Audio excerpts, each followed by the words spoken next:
Hello guys, welcome back to my channel. So guys, आज मैं आपके लिए लेके आया हूं डॉक्टर स्लम के एपिसोड 12 की एक्सप्लेनेशन। अगर आपने इससे पहले के एपिसोड नहीं देखे तो आप उन्हें हमारे चैनल पे जाके देख सकते हो। साथ ही मैं उन वीडियो की लिंक नीचे डिस्क्रिप्शन में भी दे दूंगा, तो आप उन्हें भी चेकआउट कर सकते हैं। और मैं आपको रैंडम सीन हटाकर मेन स्टोरी के हिसाब से एक्सप्लेन करूंगा। तो एपिसोड की स्टार्टिंग में दिखाया जाता है कि यहाँ पे इन दोनों को ना उनकी पहली सैलरी मिली थी। इस वजह से वो तो यहाँ पे अपने दोस्तों को ना कॉल करके कह रहे थे कि चलो सेलिब्रेट करते हैं, लेकिन यहाँ पे वो दोनों ही ना मना कर देते हैं। कह रहे थे कि हम ना बाहर है, इस वजह से हम नहीं आ पाएंगे। पर जब यहाँ पे इनका कॉल कट होता है ना, तो हमें पता चलता है कि ये दोनों ना असल में साथ में थे और इन दोनों ने ना उन दोनों से झूठ कहा। यहाँ दोनों ना साथ में लंच एंजॉय कर रहे थे और वही इधर यहाँ पे जंगयू ना जब अपने पैसे निकाल के जा रहा था और हानियुल को कॉल करके कह रहा था कि मुझे ना कुछ पैसे तुम्हारी मॉम को देने चाहिए। मुझे पता नहीं कि मुझे मेरा पहले चेक मिलने पे इतनी ज्यादा खुशी क्यों हो रही है। तो यहाँ हानियुल तो कह रहे थे कि तुम ना अपने लिए कुछ अच्छा सा खरीद लो। तो यहाँ वो तो कह रहा था कि तुम्हें भी ना मेरे लिए कुछ अच्छा खरीदना होगा फिर, क्योंकि तुम्हें भी तो तुम्हारी पहली सैलरी मिली है ना। और वही यहाँ पे जंगयू को ऐसा लग रहा था कि कोई ना उसका पीछा कर रहा है, और जैसे ही वो अपने कॉल कट के पीछे मुड़ के चिल्लाता है ना, तो पीछे और कोई नहीं बल्कि यहाँ पे जंगल का भाई और उसके अंकल थे। वो दोनों फिर यहाँ पे जंगल को ना घसीटते हुए पकड़ के वहाँ से एक स्टॉल पे ले जाते हैं खाना खाने के लिए। और साथ ही में उससे पूछ रहे थे कि तुम्हारे पेरेंट्स क्या करते हैं। तो यहाँ जंगल भी बता देता है कि वो दोनों भी ना डॉक्टर है। यहाँ उसके अंकल कह रहे थे कि मेरी बेटी भी ना डॉक्टर है, इसलिए उसे ना कभी चोट मत पहुंचाना। और यहाँ पे उसका भाई पूछ रहा था कि तुम्हारे ऊपर कर्जा कितना बाकी है, क्योंकि मैं नहीं चाहता कि मेरी बहन की सैलरी ना तुम्हारा कर्जा चुकाने में चली जाए। तो यहाँ जंगल कह रहा था कि मैंने लगभग सारा कर्जा उतार ही दिया है, बस कुछ ही बाकी है, तो वो भी ना मैं कुछ दिनों में उतार दूंगा। और हानियुल को ना इससे कोई भी प्रॉब्लम नहीं होगी, टेंशन मत लो, मैंने उसे बहुत ज्यादा खुश रखूंगा। और फिर ना ये सभी लोग मिलकर ना काफी ज्यादा ड्रिंक कर लेते हैं। फिर बाद में जब ये लोग घर जा रहे थे ना, तो ये तीनों भी ना काफी ज्यादा ड्रंक हो चुके थे। ये तीनों भी ना अपने होश संभाल ही नहीं पा रहे थे। यहाँ पे जाते समय ना हानियुल का भाई ना साथ ही में उससे कुछ स्नैक्स खरीदने लगाता है हानियुल के लिए। और ये सीन ना काफी ज्यादा मजेदार था, क्योंकि ये तीनों ही ना काफी ज्यादा अजीब हरकतें कर रहे थे। तो फिर जब हम यहाँ पे सीन कट होके नेक्स्ट डे दिखाया जाता है, यहाँ पे जंगयू की जब आँख खुलती है ना, तो वो देखता है कि वो यहाँ हानियुल के घर पे है और ये सब लोग मिलकर ना यहाँ पे उसके बाजू में ही खाना खा रहे थे। तो ये देख के असल में वो तो काफी ज्यादा एम्बैरस हो रहा था। और यहाँ हानियुल का अंकल और उसका भाई कह रहा था कि हमने तो इसे पीने के लिए काफी मना किया था, लेकिन ये फिर भी ना हमारी बात मान ही नहीं रहा था और काफी ज्यादा ड्रिंक कर ली इसने, जबकि यहाँ पे इन दोनों ही ने ना जबरदस्ती इसको पिलवा दी थी। यहाँ जंगयू जब अपनी बात कहने ही जा रहा था कि यहाँ पे हानियुल का भाई ना उसके मुंह में खाना ठूस देता है, उसे कुछ बोलने ही नहीं देता। वही जब नेक्स्ट सीन में ना ये दोनों साथ में मिलकर हॉस्पिटल जा रहे थे, तो यहाँ पे जंगयू ना फिर उसे बता देता है कि तुम्हारे अंकल ने और भाई ने मिलकर ना मुझे जबरदस्ती पिलवा दी थी, जबकि मैं उन्हें मना भी कर रहा था। तो यहाँ हानियुल कह रहे थे कि तुम्हें अपने आप पे कंट्रोल रखना चाहिए था ना, नहीं पीनी चाहिए थी फिर। और साथ ही में हानियुल यहाँ पे उसे बता देती है कि मैं ना कभी बाहर घूमने नहीं गई किसी फील्ड ट्रिप पे। तो ये सुन के ना जंगयू तो सरप्राइज हो गया था और कहता है कि चलो फिर मैं ना तुम्हें कहीं घुमाने ले जाऊंगा। और वही यार दूसरी तरफ ये दोनों जब बैठ के यहाँ पे कॉफी पी रहे थे, तो यहाँ पे होंगरन उससे पूछ रही थी कि क्या तुमने अपने बेटे की पॉकेट मनी बढ़ाई ताकि वो चीजें अपने आप ही खरीद सके उसके पॉकेट मनी से। तो वो भी कह रहा था कि हाँ, मैंने वैसा ही किया जैसे तुमने कहा था। और साथ ही में यहाँ पे होंगरन उससे थैंक यू भी कहती है, क्योंकि उसने ना उसके बेटे के लिए एक छोटा सा प्लेग्राउंड भी बनाया था लकड़े का, जिन्हों के लिए उसके खेलने के लिए। फिर कुछ देर बाद ना वो जब वहाँ से घर जा रहा था, तो यहाँ पे वो भी ना उसे बाहर तक छोड़ने के लिए जा रही थी। और साथ ही में यहाँ पे होंगरन से वो कह रहा था कि तुम्हें ना साइकिलिंग सीख लेनी चाहिए ताकि तुम अपने बेटे को सिखा सको, इस वजह से तुम्हें ना उसके साथ कुछ टाइम मिल जाएगा स्पेंड करने के लिए। वही जब हमें यहाँ पे नेक्स्ट डे दिखाया जाता है हॉस्पिटल में, यहाँ पे हानियुल ने ना असल में जंगयू के लिए कुछ गिफ्ट लाई थी उसके कहने पे। तो ये देख के यहाँ पे जंगयू तो पहले काफी ज्यादा खुश हो गया था, लेकिन यहाँ पे जब वो गिफ्ट खोलता है ना, तो उसकी खुशी धरी की धरी ही रह गई थी, क्योंकि यहाँ पे हानियुल ने तो उसके लिए सिर्फ किताबें लेके आई थी। और वही फिर बाद में दिखाया जाता है कि यहाँ पे जंगयू ना जब अपनी सर्जरी खत्म कर लेता है, तो यहाँ पे सभी लोग ना असल में उस पर हंस रहे थे, क्योंकि यहाँ पे जंगयू ने जो कैप पहनी थी वो ना काफी ज्यादा बच्चों वाली थी। और ये गिफ्ट असल में हानियुल ने ही उसे दिया था, इसीलिए उसने पहना था, लेकिन उसकी वजह से ना सब लोग उस पर हंस रहे थे। तो यहाँ पे फिर बाद में ना वो उससे कहता भी है कि क्या तुम मुझसे किसी जन्म का बदला ले रही हो, ये सब चीजें कौन गिफ्ट करता है। तो यहाँ वो भी कह रही थी कि तुमने भी तो मुझे एक टेडी और स्नैक गिफ्ट किया था कल रात, लेकिन वो भी कह रहा था कि अरे वो गिफ्ट नहीं है, गिफ्ट तो मैं तुम्हें किसी फील्ड ट्रिप पे ले जाके देना चाहता हूँ, और कल ही ना हम एक ट्रिप पे जा रहे हैं और तुम्हें ना साथ चलना ही होगा। और साथ ही में ना वो यहाँ पे बाद में उसे शॉपिंग करने के लिए भी ले जाता है, और साथ ही में ना काफी ज्यादा मजे भी करते हैं। और फिर वही कुछ देर बाद ना एक जगह पे बैठ के ये कोल्ड कॉफी भी इंजॉय करते हैं। और साथ ही में हानियुल उससे कह रही थी कि क्या तुम अभी भी स्लीपिंग पिल्स लेते हो या नहीं, लेकिन यहाँ वो मना कर देता है। हानियुल उससे कह रही थी कि क्या ये सब तुम स्कूल टाइम से ले रहे हो, लेकिन वो बता रहा था कि अरे नहीं, ये तो अभी अभी कॉलेज से स्टार्ट किया था, और शायद ना ये कोंगमिन की वजह से ही है। यहाँ हानियुल बता रहे थे कि शायद ना उसने तुम्हारे ड्रिंक में एम्बियन मिला दी थी वो दवाई, इस वजह से शायद ना तुम्हें नींद की प्रॉब्लम हो गई होगी। मैंने इसके बारे में एक रिसर्च भी पढ़ी थी कि इसे ना असल में क्योर भी किया जा सकता है। यहाँ पे जंगयू से रोकते हुए कह रहा था कि इन सब बातों के बारे में ना हम बाद में बात करेंगे, अभी ना इस पल को एंजॉय करते हैं, क्योंकि मुझे ना इस सब चीजों में खुशी मिलती है, तुम्हारे साथ वक्त बिताने में खुशी मिलती है। तो हानियुल भी यहाँ पे खुश होकर कहती है कि मुझे भी ना तुम्हारे साथ वक्त बिताना काफी ज्यादा अच्छा लगता है। तो फिर वही जब नेक्स्ट डे दिखाया जाता है, यहाँ पे हानियुल ना तैयार होकर जब जंगयू के पास जाती है, तो यहाँ पे जंगयू ना असल में किम्बाप रेडी कर रहा था उनके लंच के लिए। और फिर बाद में ना वो दोनों बस में बैठ के अपनी डेस्टिनेशन की ओर जा रहे थे। पहले तो वो यहाँ पे म्यूजियम में जाते हैं, बाद में ना एक जगह पे जाके ना अपना कॉस्ट्यूम चेंज कर लेते हैं, यानी कि स्कूल का कॉस्ट्यूम पहन लेते हैं और साथ ही में ना वो काफी सारी फोटोज भी निकालते हैं उनकी यादों के लिए और सोच रहे थे कि कैसे ना हानियोल जब हमारी ईयरली फोटो ली गई थी ना स्कूल में तब भी वो ना असल में पढ़ाई ही कर रही थी। कि ये दोनों ना इसी बारे में बात कर रहे थे कि लेकिन यहाँ पे हानियोल को ना असल में भूख लगने लग जाती है। तो जंगली उससे कह रहा था कि माफ करना, खाना लाने में ना थोड़ी देर हो गई, जो खाना लेके आने वाले थे ना वो अब तक आए ही नहीं, पता नहीं कहाँ रह गए। कि तभी ना यहाँ पे फिर देवंग और होंगरान वहाँ पे कुछ खाना लेके आ जाते हैं। ये देख के यहाँ पे हानियोल तो काफी ज्यादा शॉक हो गई थी क्योंकि ये सारा आइडिया ना जंगल का था। लेकिन पहले यहाँ पे जंगल ना उसके दोस्त को देख के कहता है कि तुम यहाँ क्या कर रहे हो, मैंने तो सिर्फ होंगरान को बुलाया था ना। तो वो भी कह रही थी कि अरे मैं अपने साथ इसे लेके आई हूँ, मैं इतनी दूर क्या अकेले आती हूँ। और ये दोनों भी ना असल में साथ में इन दोनों को देख के सरप्राइज हो गए थे। फिर वही कुछ देर बाद ना असल में ये दोनों जाके सब्जियां धो रहे थे और साथ ही में ना होंगरान उससे पूछ रहे थे कि तुम दोनों के बीच में आखिर चल क्या रहा है। लेकिन यहाँ पे हानियोल भी कह रही थी कि पहले तो तुम बताओ कि तुम दोनों के बीच में क्या चल रहा है, पहले तो तुमने आने से मना कर दिया था और अब उसके साथ घूम रही हो, मेरी नजर भी ना तुम्हारे ऊपर है, ध्यान रखना। फिर जब यहाँ पे शाम को ना ये सब लोग यहाँ पे बारबेक्यू कर रहे थे, खाना खा रहे थे और काफी इंजॉय भी कर रहे थे। लेकिन साथ ही में ना ये दोनों जंगयू के और उसके दोस्त के बीच में हुई थोड़ी सी नोकझोंक के बारे में बात करने लग जाते हैं, जाके वो उसे बता रहा था कि जंगयू ना मेरे छोटा भाई बड़ा भाई एक अच्छे दोस्त जैसा था, उसी ने ना मेरी मदद की थी काफी पढ़ाई में, उसी की वजह से ना मैं शायद एग्जाम भी पास की थी और इसी वजह से हम दोनों ना काफी ज्यादा क्लोज भी आ गए थे, एकदम बेस्ट फ्रेंड की तरह। हमेशा ही ना जंगयू को मेरी फिक्र रहती थी। लेकिन एक दिन ना सबको जब कहीं जाने के लिए अपॉइंट किया जा रहा था, लेकिन उसी दिन ना असल में मेडिकल वॉलंटियर डे भी था जो कि ना किसी के करियर के लिए भी काफी अच्छा रहता है, तो उसके लिए ना हम दोनों को चुना गया था। लेकिन जैसे ही ना फिर हम दोनों ऐसे ही मजाक करते हुए जा रहे थे और यहाँ पे जंगयू ने ना मजाक में मुझे धक्का दिया था, उस वजह से ना मुझे गिरने की वजह से चोट लग गई थी, जिस वजह से कि मेरे हाथ में ना फ्रैक्चर हो गया था और इस वजह से ना मैं उस ट्रिप पे जा ही नहीं पाता वॉलंटियर के लिए और जंगयू ना मेरी जगह चला गया था और इस वजह से ना वो काफी ज्यादा फेमस भी हो गया था और तो और उसे ना एक बेस्ट डॉक्टर का टैग भी मिल गया था।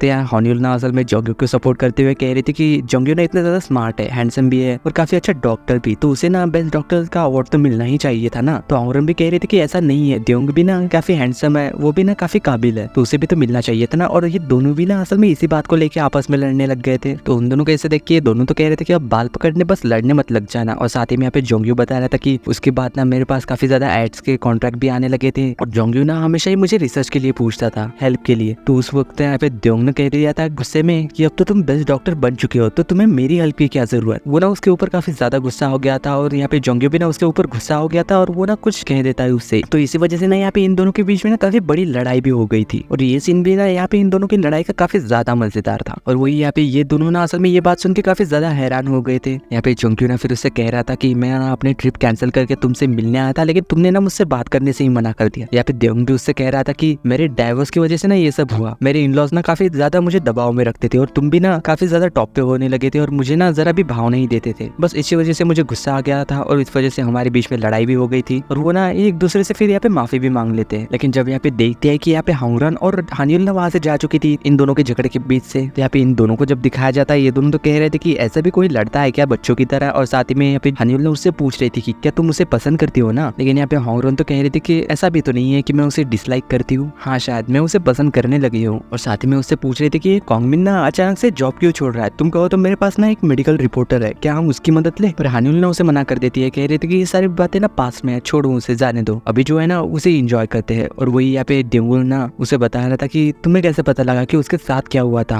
हानियोल के साथ और तुम्हारे साथ, कहीं वो और कॉन्गमिन किसी ड्रग में तो इन्वॉल्व नहीं है। यहाँ जंगयू तो कह रहा था कि तुम ऐसा क्यों कह रहे हो। तो वो उसे बता रहा था कि असल में जब मैं 4th सेमेस्टर में था ना, तो मुझे ना उसके पास एक पाउडर का पैकेट मिला था, मुझे लगा था कि ये दवाई है, लेकिन अब पता लगा कि वो असल में ड्रग्स थी। तो यहाँ जंगयू कह रहा था कि शायद ना उसने वही मेरी ड्रिंक में मिलाया होगा। और इसे सुन के ना वो शॉक भी हो गया था, कह रहा था कि ये वो कर क्या रहा है। लेकिन यहाँ पे उसका दोस्त तो कह रहा था कि ये इंपॉर्टेंट नहीं है, बल्कि इंपॉर्टेंट ये है कि उसने ये सब तुम्हारे साथ क्यों किया। और वही जब इधर हम यहाँ पे इन दोनों को दिखाया जाता है, जिनसोक उससे कह रहा था कि तुम अपना वादा कब पूरा करोगे, और मेरे सारे कैमरे सबसे पहले तो वो तुम्हें मिला था और एक ना अभी भी छुपा हुआ था, वो तुमने ना पुलिस को दिया ही नहीं, और दिया भी तो 2 दिन बाद। तो वो तो कह रहा था कि मुझे ना तुम्हें ये बातें बताने की जरूरत नहीं है। वही जब हमें यहाँ पे नेक्स्ट डे दिखाया जाता है, ये दोनों साथ में घर वापस आ रहे थे और काफी खुश भी लग रहे थे। यहाँ पे हानियोल की ना आज एक अपॉइंटमेंट थी डॉक्टर के साथ, तो साथ ही में ना वो उसे यहाँ पे लंच करने के लिए भी कहती है और कह रहे थे कि हम ना साथ में जाएंगे। तो जंगयू भी इस बात के लिए मान गया था। और वही इधर जब हमें इन दोनों को भी दिखाया जाता है, ये दोनों भी ना वापस घर जा रहे थे, तो यहाँ पे देवंग ना साथ में उससे कह देता है अगली बार जब हम जाएंगे ना तो सिर्फ हमारे बारे में बात करेंगे, सिर्फ हमारे बारे में, किसी और के नहीं। और शायद ना ये भी इसके लिए मान गई थी क्योंकि दोनों भी ना एक दूसरे को पसंद करने लगे थे। वो इधर दूसरी तरफ हानियोल को दिखाया जाता है उसके डॉक्टर के पास, इसकी थेरेपी ना काफी अच्छे से हो गई थी। लेकिन साथ ही में ना वो यहाँ पे उसके डॉक्टर के पास ना कॉन्गमिन की तस्वीर भी देखती है, तो उसके पूछते भी है कि क्या आप इसे जानते हो। तो वो बता रहा था कि हाँ, इसने ना असल में हमारे साथ मिलके वॉलंटियर किया था। एक कंपनी ने ना वो कैंप स्पॉन्सर किया था और बता रहा था कि हमारा एसोसिएशन ना ऐसे ही कैंपिंग ना स्पॉन्सर करते हैं। और एक ना मकाओ में भी हुआ था, क्योंकि हसीन प्रेसिडेंट की वाइफ ना असल में मकाओ से ही है। और वही जब यहाँ पे ये बात सुनने के बाद हानिउल ना जाके उसी रिपोर्टर से मिलती है, तो वो बताया था कि वो ना असल में एक ऐसा ड्रग बना रहा है जिसका प्रॉफिट ना बहुत ज्यादा है, और शायद ना हसन को इस चीज में कोई इंटरेस्ट नहीं है,